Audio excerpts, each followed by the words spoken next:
শুভ সকাল। শুভ সকাল মিমিরা।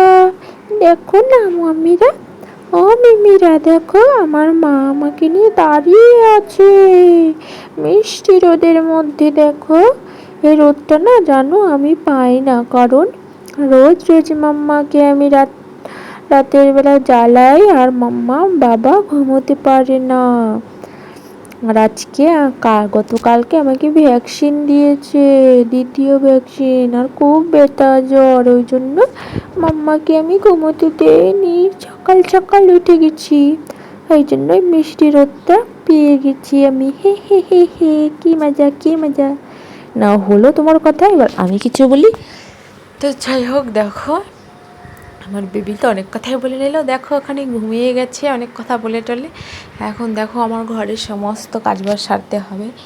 তো সমস্ত কিছু তো বাচ্চার পর তো সমস্ত সংসারের কাজ সাইডে তো থাকেই, তো সেটা এখন করে নেব। দেখো ওকে ঘুম পাড়িয়ে, তো এখন দেখো এদিকে ভাত বসিয়ে দিয়েছি, ভাতটা হচ্ছে।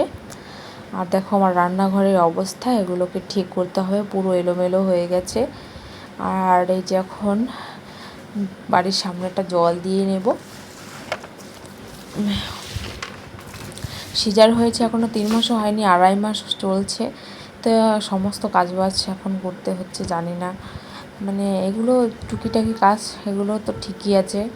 তো ছাদে তো যেতে পারি না, তাই সমস্ত কিছু নিচে বসে কেচে টেচে মেলে দিই। কিন্তু গতকালকে গিয়েছিলাম ছাদে, তো ভাবলাম যে এত রোজ রোজ যাবো না, কিছু কিছু দিন পর পর যাবো, 3 মাস টোটালি হোক তারপর যাব। আর দেখো রোজই জামা কাপড় ধোয়া থাকে, এই দেখো গতকালকে এতগুলো এগুলো গুছিয়ে নিলাম। আর এই যে এখন টিফিন করে নিচ্ছি। তারপরে দেখি আমার সোনামাটা উঠে গেছে, এখন ও কী খাবে, তুই খাবে তুই তো খাবে। তো যাই হোক, ওর জন্য দেখো ওকে কিন্তু আমি ব্রেস্ট মিল্কই করাই, খুব দরকার না পড়লে করাই না, মানে ফর্মুলা দিই না। আর দেখো 2.5 মাস বয়সে আমাকেও কপি করছে, এটা কি মানে হয়? এটা সত্যি তোমরা জানিও তো কমেন্ট।